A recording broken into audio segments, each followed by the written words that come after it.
Hi, my name is Sarah Murray and I'm a social worker with Exchange House, the National Traveller Service.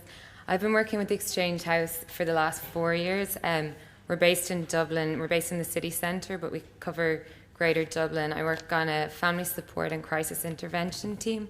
So our team is made up of social work, we have family support workers and counsellors as well. And then within the organisation itself, we have an education department, a youth service, and a new mental health and suicide prevention team as well. So we're made up of 4 departments. I suppose it's perfect timing for us to finish with the question that we just had there as well. And I'm conscious that it's Friday afternoon, so we'll try keep it as short as we can. Just in relation, if I can just say something about the question that was just asked as well there, it's extremely difficult to answer that question directly. And how do you promote a culture when a child has experienced something as horrific as what you're describing there? I suppose to what Geraldine said, positive role models within the community is a suggestion, but when a child comes into care from situations such as that, and everything they associate with their culture, with their identity, may have been horrendous, growing up in a home with abuse happening, and that's tied into then like where they've lived, just with Kevin will follow on as well, just around Irish travellers today and their living conditions where they're living, and they're very isolated still today. They're very separated from the majority of society. There's sites all over the country, and we're based in Dublin, so I mainly would see them there, that other services will not go into for health and safety reasons. And so that kind of compounds abuse that happens there, because there's nobody going in, there's things going on. The community is very closed itself. It's very hard to gain trust with a lot of the families we work with.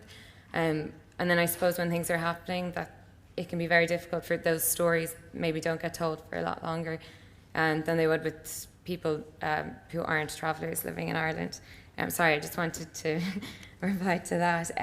The aims of the presentation we have today is just to provide a kind of a short insight into the traveller culture, and then considerations for traveller children when they do go into the care system in Ireland. So, just to provide an insight and then discuss some of the issues that are affecting the traveller community in Ireland today. And then, yes, considerations for traveller children in care. Just the population and the age profile of Irish travellers. There's estimated 36,000 travellers in Ireland. They represent less than 1%. I think it was mentioned earlier by Dr. Coulter, it's 0.6% of the Irish population, but they're massively overrepresented in the care system in Ireland. Then the age profile, life expectancy for Irish travellers is a lot less than non-travellers. I think for male travellers, their life expectancy is 61 years on average, which is 15 years less than the majority population, and that's the same as Ireland in the 1940s. And for females, the average life expectancy is 70 years, which is 11 years less than the majority population. It's the same as Ireland in the 1960s. Traveller ethnicity. I know this has been discussed as well kind of throughout the day in different presentations, so I won't try not to repeat. But traveller ethnicity is not recognised in the Republic of Ireland. They're not recognised as a separate ethnic group. They are protected in our equality legislation, but they're not recognised as a separate group. They are in the UK, just to mention that. Then culture. What is culture? Everybody has a culture. It's a package of customs, traditions, symbols, values, phrases, and other forms of communication by which we can belong to a community. Belonging is in understanding the meaning of these cultural forms and sharing values and identity. Culture is the way we learn to think, behave, and do things, and it has both tangible and intangible elements. They're just some of the children from the Exchange House from the youth service there.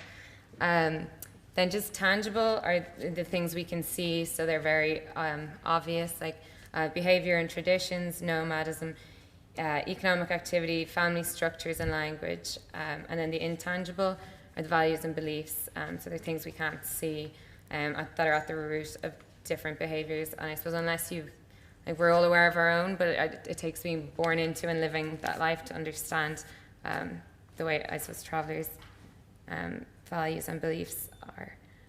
Nomadism is often described as a state of mind. So even when travellers occupy houses, they regard accommodation as temporary in nature, as do other nomadic peoples around the world. It's more than travelling from A to B, and nowadays a lot of travellers don't travel, but it's kind of more an outlook on life. And I suppose with nomadism as well, being part of their culture, a lot of travellers we would find working with families, they tend to live in the now, and kind of even planning with traveller families can be very difficult because you're in social work, you might be making kind of a 6-month plan or a plan for a year, and things can change really quickly. Something like packing up and moving the whole family across the country isn't seen as maybe it's not a big deal or it's not a big issue. That's kind of how they live their lives. Then family is a tangible aspect of traveller culture. And it's the role of their extended family is extremely important. They define themselves by who they are and who they belong to. So family names are very important as well. And family size is much bigger than the majority population, and they tend to get married a lot younger. They think they think I'm on the shelf at 28 because I'm unmarried.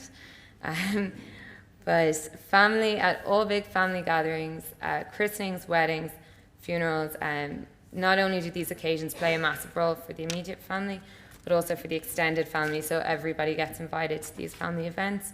They organise themselves in families, and working at your family ties is the key to traveller identity. It's really important for us working with families as well, and often kind of doing family trees and genograms. They can, I suppose the population in Ireland is so small that when you actually do out a family tree, you'll find it's very easy to see who's connected to who, but it can be extremely important then when traveller children go into the foster care system, and whether they're placed with shared rearing with other traveller families, who they are and who they're connected to can be something that kind of has a big, I suppose it's very important to the parents who their children are going to live with. And sorry, I think I'm going to leave it there and Kevin's going to take over from here. So thank you.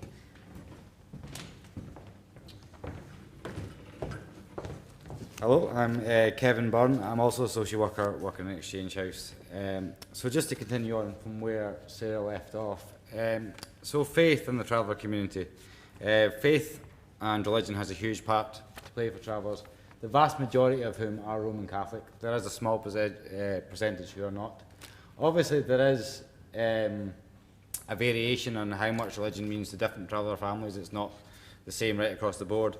But relating back to what something Sarah said, those kind of big religious events such as marriage, birth, funerals are absolutely massive within the traveller community, and not just for that, the immediate family, but the extended family. And I don't think it can be underestimated how significant those events are.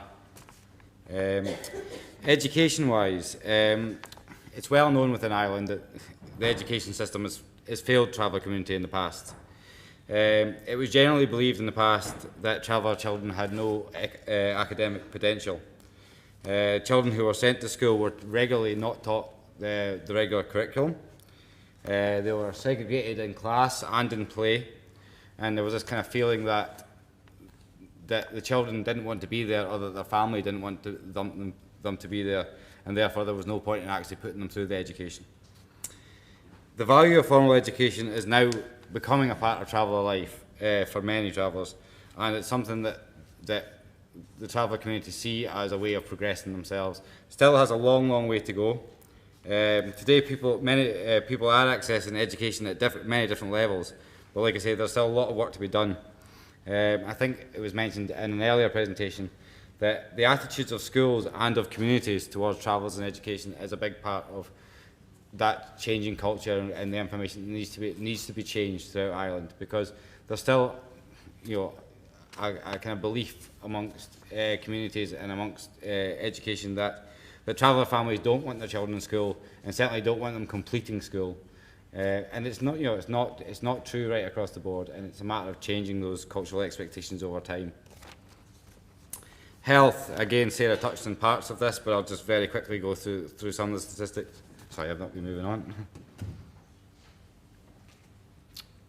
Health levels are very poor compared to the general population. The most recent statistics that we have are from the All Ireland Traveller Health Study of 2010. I think Sarah covered there the kind of average life expectancy, which is shocking for anybody to hear, just the difference between the traveller population and the settled population. Travellers are twice as likely as the general population to have diabetes or related conditions. Suicide rates are over 6 times the national average. I certainly would say that I can't think of any traveller family that I work with that haven't experienced suicide within their family context. It's there, and it's something that they have to deal with on a day-to-day basis. Infant mortality is 14.1% in the traveller population. It's only 3.9% in the general population. So again, that level of kind of death, that level of something they have to go through is there at a far higher level. Fatal respiratory disease rates are 7.5% higher. Heart disease and strokes 4 times higher in the traveller population than in the general population. Accommodation, and again this links in with health and all the other things. Living conditions is has a huge influence on the health status. You know, stress-related illnesses, infectious disease, they're all linked to sometimes being completely excluded from kind of mainstream areas. The conditions that they're living in, often in the fringes of society, like Sarah said, often in places that are not visited by mainstream services. In the past there was a assimilationist approach which saw travellers and nomadism as the problem. You can have a look at the 1998 Traveller Accommodation Act or the 2002 Housing Miscellaneous Provisions Act. That nomadism within Ireland is now effectively illegal. Living on the roadside is a criminal offence. Many travellers that we would work with would have been forcibly moved on from halting sites, which would be called illegal halting sites. And that's a kind of lived experience that they're still going through. There's not enough living spaces provided. I'm sure people are aware, after the Carrick Mines tragedy, there was a lot in the Irish media regarding the money that was made available in Europe but wasn't spent due to pressure from local communities that didn't want traveller halting sites in their community. It's an ongoing, real political issue within the country. Homelessness is a major issue facing many traveller families and many traveller individuals, and we would deal with that on a day-to-day basis and see the kind of the real aspects of that. I'm aware that we're tight for time, so I mean, prejudice, discrimination, and racism. It's it's real and it's kind of there all the time, and it's something that coming from the UK and beginning my working with Irish Travellers in Ireland, I was shocked at just the level of discrimination that is posed on a day-to-day basis. The kind of level of barriers between mainstream services and traveller community that are there, it is shocking, that level that is there, in the 21st century in Ireland today. So I come on to kind of the last part of the presentation, which is around cultural considerations for children from the traveller community and alternative care. Obviously, in this small period of time, it's very difficult to go into real detail about all of the different considerations that we need to make. And I know that TUSLA Children and Family Agency, working with the traveller community and traveller children in care, is a huge part of the work, and it poses a number of challenges. There's often complex family systems with shared parenting, and this needs to be considered when assessments are being completed. My opinion is that social workers should be given extra space in their caseload to reflect the increased work that an assessment would take. I'm sure that that's not easy for TUSLA managers to give them, but you could be dealing with the fact that rather than having 1 or 2 parents that should be assessed, there could have been 10 plus significant adults that were involved in the rearing of this child. And if you're not doing a full assessment unless you're taking that into account. Again, if a traveller child is being taken into care, you really need to think about the appropriateness of a relative foster carer, especially because the extended family is such a part of that child's lived experience already. So if they're already a part of that child's lived experience, how appropriate is it then to place the child into that extended family? I'm not saying it's not appropriate, but an additional part of the assessment that needs to be taking place, an additional thought that has to be put into it. There needs to be a full understanding of the complex extended family dynamics and cultural norms regarding family contact. Because there is, you might find a situation where a child's in care and there's going to have access, and they might want 10, 12, 14 of the family members to come along, and they would see that as perfectly normal because they are all important family members. But that can be very, very difficult for a Children and Family Agency or TUSLA to actually make that happen. And it can also be very difficult for the child to see that number of people at one time. Thinking about placing with alternative traveller foster carers. Again, consideration needs to be made. Like Sarah was saying, if you start looking at genograms and how related a lot of the families are, then you can get into difficulty about placing a traveller child with another part of that family, or if you're placing with another family, there could be ongoing or past feuds that you have to take into account, or relationships between families that are more difficult than you may find in the normal population, or sorry, not normal, it's by settled population. So that's just a kind of overview of some of the considerations that need to be made. For instance, traveller young people that are going to be placed with settled foster carers, obviously consideration needs to be made regarding their culture, and that's a lot of what today has been about. And a lot of that's about information. The more that foster carers can understand where that young person is coming from, what's their lived experience, what is the kind of their actual norm, the more that foster carer can understand that, the better experience that they're going to give that child. Again, same in residential homes. Residential homes are set up to reflect as much as possible the settled population. It's hard for different residential workers who are coming on in a shift pattern to try and maintain that kind of lived experience for the child, really understand where that child's coming from, and integrate that into that residential home on a day-to-day basis. But it needs to be, and again, that's about how informed those workers are, how much do they understand the lived experience of that traveller child. So again, it comes down to cultural awareness of the foster carers and our professionals involved in the care. So training and support, I would see, is the key to this. The more information we can get out there, the more we can raise that level of understanding, hopefully the better outcomes that we'll have. There needs to be a real approach to cultural inclusion, rather than just tokenistic.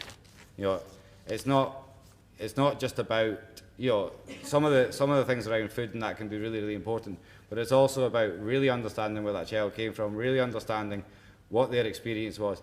And I come back to that question that we just had there. Their experience might not have always been positive. So how do you try and link a positive experience to a culture that they may have had a negative experience of? It's not an easy thing to get an answer for, but it's something that as professionals we all have to try and work towards. Brings me to the next point about the culture should be celebrated rather than seen as a burden. And that can be a difficult thing when their experience has been a negative one from their family. But trying to see that there is real positive aspects of the traveller culture, and trying to give them that sense of pride in where they come from and what culture they come from. There needs to be awareness that there may be difficulties if forced to adapt to more traditional structures without any understanding of that young people's lived experience. If you just expect them to suddenly start doing things the way that you've always set them up to do, you are going to come up against barriers. And again, the more that's communicated, the more that can be talked about, and the more understanding there is, hopefully the less that affects the child. So in conclusion, some of the considerations I would say for traveller young people in care is about making sure that they're getting equitable treatment. It's not always about equal treatment, because you have to take into account the differences in their different experience, but it should be equitable. Their culture should be seen as a strength and an opportunity to connect rather than as a complication or a barrier, and that's about the professionals working with them taking the time and taking the opportunity to learn as much as they can about that. And the cultural awareness of the people involved in the young person's care is the absolute key to all of that. So really, I suppose the biggest message is the more information, the more understanding the professionals can get about the culture, about the traveller community, the better place they will be to help that child through that situation. Thank you.